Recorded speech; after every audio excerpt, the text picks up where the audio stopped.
بسم اللہ الرحمن الرحیم۔ یہ جو حضرت علی کی گستاخی کے بارے میں میرا کلپ چلایا ہے، میں کبھی تصور بھی نہیں کر سکتا حضرت علی رضی اللہ تعالیٰ عنہ کی گستاخی کا۔ حضرت علی سے محبت ہمارے بھی ایمان کا جز ہے، شیعہ حضرات بھی کی نظر میں بھی وہ قابل احترام ہے۔ تو میرا خیال ہے کہ شیعہ سنی فسادات کی کوئی کوشش معلوم ہوتی ہے۔ شیعہ علماء سے بھی میری بات چیت رہی ہے پہلے بھی، ہمیشہ سے بھی۔ اہل بیت کی محبت میں تو سب مشترک ہیں۔ ٹیلی ویژن میں بھی میری ڈیبیٹ رہی ہے شیعہ علماء کے ساتھ، اور بیٹھے ہم حضرت صحابہ کرام کی محبت پر، انہوں نے بھی بات کی، ہم نے بھی بات کی۔ تو یہ کوئی فسادات والی صورت معلوم ہوتی ہے۔ ویسے بھی آپ دیکھیں کہ میں کسی غریب کی توہین نہیں کر رہا اس میں اس داماد کی توہین کر رہا ہوں جو جھوٹ بول کر اپنے آپ کو غریب ثابت کرتا ہے اور لاکھوں روپے کا جہیز لیتا ہے۔ کچھ لوگ کہتے ہیں جہیز لینا لعنت نہیں ہے، اور آپ صلی اللہ علیہ وسلم نے اپنی بیٹی کو جہیز دیا تھا۔ آپ صلی اللہ علیہ وسلم نے اپنی بیٹی کو جہیز نہیں دیا تھا، حضرت علی سے نے پیسے دیے تھے۔ دو روایتیں، ایک تو حضرت علی سے مہر لے کے اس میں سے کچھ چیزیں بنائی تھیں، اور ایک روایت یہ کہ حضرت علی خود نبی کی کفالت میں تھے، مسکین تھے، غریب تھے، کچھ بھی نہیں تھا، تو بیٹی دے دی تو کچھ بھی نہیں ہے ان کے پاس، تو تھوڑا سا تعاون کر دیا۔ خدا نخواستہ اگر غریب کی توہین میری مقصد ہوتی، اور تو پھر تو سب سے بڑے مسکین تو نبی صلی اللہ علیہ وسلم تھے، جن کے گھر میں 40 دن چولہا نہیں جلتا تھا۔ تو کیا میں پیغمبر صلی اللہ علیہ وسلم کی توہین کروں گا یا میں اہل بیت کی توہین کروں گا؟ تو یہ پورا بیان جس سیاق و سباق میں ہے، اس میں اتنا برا بلا جو آدمی کسی کو کہہ رہا ہے تو وہ اس داماد کو کہہ رہا ہے جو گھنا بن کے جہیز لے رہا ہوتا ہے۔ اگر اتنا غریب ہے، کم بخت ڈبل بیڈ بھی نہیں خرید سکتا، منوس معذرت کے ساتھ، اور ڈنر سیٹ بھی نہیں خرید سکتا، واشنگ مشین بھی نہیں خرید سکتا، تو ایسے منوس کو بیٹی نہ دو پہلے تو۔ بولے جب تیرے پاس دھیلا نہیں ہے تو پھر تو غریب لڑکی سے کر جس کے پاس یہ بھی نہ ہو۔ میرے ہمیشہ جہیز کے خلاف بیانات ہوتے رہے ہیں، اور میں جہیز لینے والے داماد کو اسی طرح سخت الفاظ سے یاد کرتا ہوں۔ تو یہاں اس جہیز لینے والے شخص کو برا بلا کہا جا رہا ہے جو لالچی ہونے کی بیس پہ جہیز لیتا ہے۔ حضرت علی رضی اللہ تعالیٰ عنہ سے محبت تو بھائی ہمارے ایمان کا جز ہے، اور میرے بہت سارے بیانات ہیں حضرت علی کی فضیلت پر جو ٹیلی ویژن چینل پر بھی میں دے چکا ہوں، اور میرے اپنے چینل سے بھی نشر ہوئے ہیں۔ اہل بیت کی محبت، اہل بیت کی فضیلت، حضرت علی رضی اللہ تعالیٰ عنہ کی توہین کا میں سوچ بھی نہیں سکتا۔ میں سمجھتا ہوں جو آدمی حضرت علی کی توہین کرے وہ اسی وقت مرتد ہے، اسلام سے خارج ہے وہ۔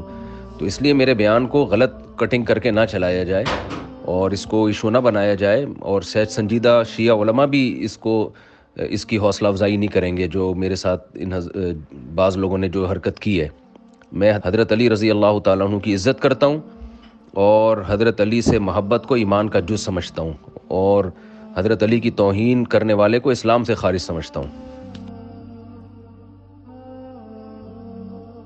حضرت علی رضی اللہ تعالی عنہ صحابہ کرام میں زہد میں سب سے زیادہ مشہور تھے۔ زہد کہتے ہیں دنیا سے بے رغبتی۔ دیکھو ہر صحابی کو اللہ نے کوالٹی دی ہے نا۔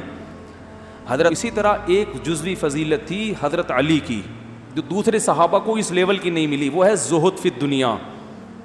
حضرت علی کے دل میں کہا جاتا ہے، مورخین لکھتے ہیں ان کے حالات سے، دنیا سے بالکل بے رغبتی۔ وہ داڑھی پکڑ پکڑ کے رات کو اپنے آپ کو خطاب کرتے، دنیا کی رغبت بالکل بھی نہیں تھی۔ وہ تو باقی صحابہ میں بھی نہیں تھی، لیکن مقام ہوتا ہے نا، بالکل ہی بے رغبتی، زہد کے اعلیٰ مقام پر۔ علامہ مناوی لکھتے ہیں کہ حضرت علی زہد کے سب سے اعلیٰ مقام پر تھے، زہد فی الدنیا۔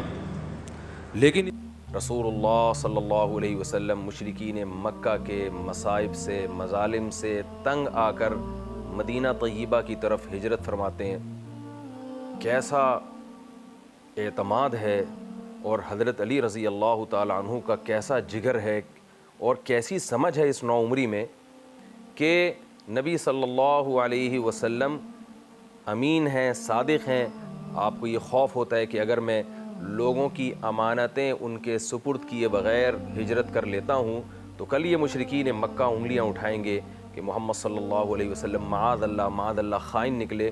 تو آپ حضرت علی رضی اللہ تعالی عنہ کو اس نوعمری میں ان کے اپنی امانتیں آپ کے سپرد کرتے ہیں اور اپنے بستر پہ لٹا دیتے ہیں۔ آپ ذرا تصور کیجئے کہ آج کسی کا ایسا جگرا ہے کہ جسے قتل ہونے کا ڈر ہو، اور یہ بھی خوف ہو کہ مجھے مار دیا جائے گا، غلط فہمی کی بیس پہ مجھے قتل کر دیا جائے گا، تو کیا کوئی ایسا جگر ہے کسی کا، کوئی ایسی قربانی دینے کے لیے آج تیار ہوتا ہے؟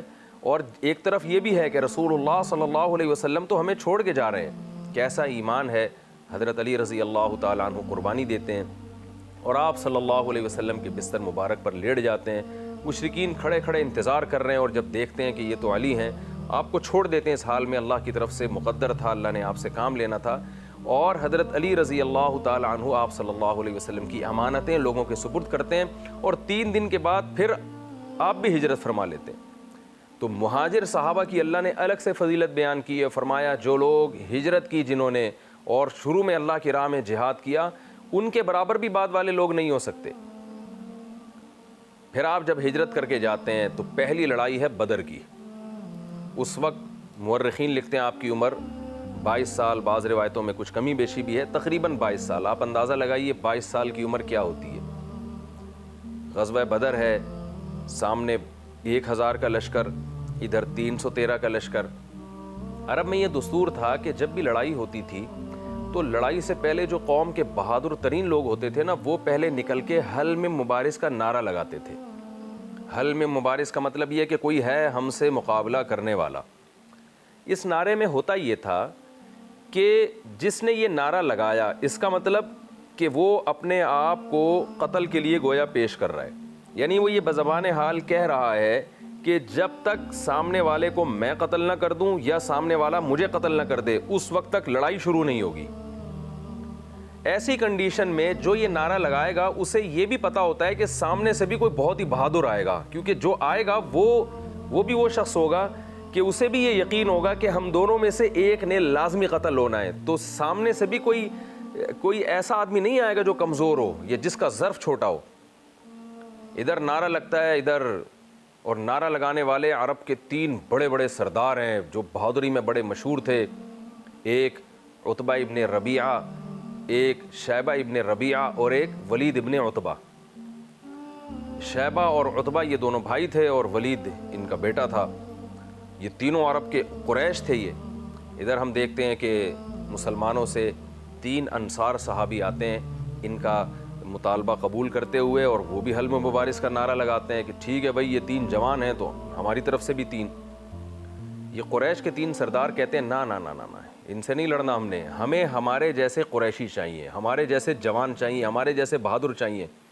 آپ صلی اللہ علیہ وسلم لشکر کی طرف دیکھتے ہیں تو ادھر سے حضرت علی, حضرت حمزہ اور ابو عبیدہ رضی اللہ تعالیٰ عنہ, یہ 3 قریشی سردار اس موقع پر آتے ہیں, سامنے کھڑے ہوتے ہیں. تو یہ عرب کے سردار کیا کہتے ہیں, نعم نعم اکفاؤنا, یہ ہیں ہمارے جیسے, ان سے لڑائی میں مزہ آئے گا. اس وقت حضرت علی رضی اللہ تعالیٰ عنہ کی عمر 22 سال ہے. آپ بتائیں ایک 22 سال کا نوجوان لڑکا, کیا اس میں آج یہ تصور ہے کہ وہ تلوار لے کے میدان میں اترے اور اسے پتہ ہو کہ جب تک میں قتل نہ کر دیا جاؤں یا میں سامنے والے کو قتل نہ کر دوں اس وقت تک لڑائی شروع نہیں ہوگی؟ کیا کسی 22 سال کے نوجوان کا یہ جگرا ہے آج؟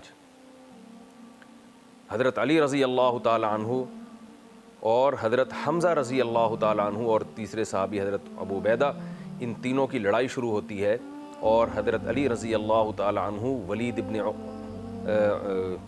ولید کو قتل کرتے ہیں اور حضرت حمزہ رضی اللہ تعالیٰ عنہ دوسرے سردار کو قتل کرتے ہیں, اور حضرت حمزہ رضی اللہ تعالیٰ عنہ حضرت ابو عبیدہ رضی اللہ تعالیٰ عنہ زخمی ہو جاتے ہیں, لیکن حضرت ابو عبیدہ کو زخمی کرنے والے کو بھی یہ دونوں اصحاب مل کے قتل کر دیتے ہیں. یہ غزوہ بدر میں آپ کی بہادری تھی جو بالکل نوعمری میں, یہ بہت بڑی فضیلت ہے, یہ اسلام کے لیے آپ کی بہت بڑی قربانی ہے. رسول اللہ صلی اللہ علیہ وسلم جب بدر سے فارغ ہوتے ہیں تو دوسری لڑائی اسلام میں غزوہ احد ہے. ایک مورخ تاریخ کی کتابوں میں لکھتے ہیں کہ حضرت علی رضی اللہ تعالی عنہ کو غزوہ احد میں 17 زخم آئے تھے. 17 زخم یہ معمولی نہیں ہوتے. نبی صلی اللہ علیہ وسلم حضرت علی سے کس قدر محبت کرتے ہیں, یہ ایک جزوی فضیلت ہے. کسی کو اپنی بیٹی دے دینا اور ایک پیغمبر کا اپنی بیٹی کسی کو دے دینا, یہ اتنی بڑی فضیلت ہے کہ اس کا جتنا تصور کیا جائے وہ کم ہے. یہ بالکل درست ہے. آپ صلی اللہ علیہ وسلم نے حضرت ابو بکر کی بیٹی سے نکاح کیا, آپ صلی اللہ علیہ وسلم نے حضرت عمر کی بیٹی سے نکاح کیا, بہت بڑی فضیلت ہے. کسی کی بیٹی سے نکاح کرنا بھی فضیلت, لیکن پیغمبر اور وہ پیغمبر جو سید الانبیاء ہو وہ خود اپنی بیٹی کسی پہ پیش کرے, یہ بہت بڑی فضیلت کی بات ہے. حضرت فاطمہ رضی اللہ تعالی عنہ کی جب نکاح کی عمر ہوئی تو بہت سارے سرداروں نے نکاح کا پیغام بھیجا. ایک روایت میں آتا ہے آپ صلی اللہ علیہ وسلم نے فرمایا میں نے اس کو علی کے لیے بٹھایا ہوا ہے. پھر آپ نے حضرت فاطمہ سے پوچھا, حضرت علی کا رشتہ پیش کیا. حضرت فاطمہ نے خاموشی ظاہر کی, جو اس کی علامت تھی کہ آپ راضی ہیں. آپ صلی اللہ علیہ وسلم نے اپنی بیٹی کو رخصت کر کے حضرت علی رضی اللہ تعالیٰ عنہ کے گھر بھیجا. یہ کتنی بڑی فضیلت ہے کہ پیغمبر اپنی بیٹی کسی صحابی پر پیش کر رہے ہیں, اور ایک حضرت علی رضی اللہ تعالیٰ عنہ سے قرب کی بیس پر, آپ کے کمالات کی بیس پر اپنا داماد ان کو بنا رہے ہیں. آپ صلی اللہ علیہ وسلم حضرت علی سے کس قدر محبت کیا کرتے تھے. ایک مرتبہ آپ صلی اللہ علیہ وسلم نے حضرت علی کو یمن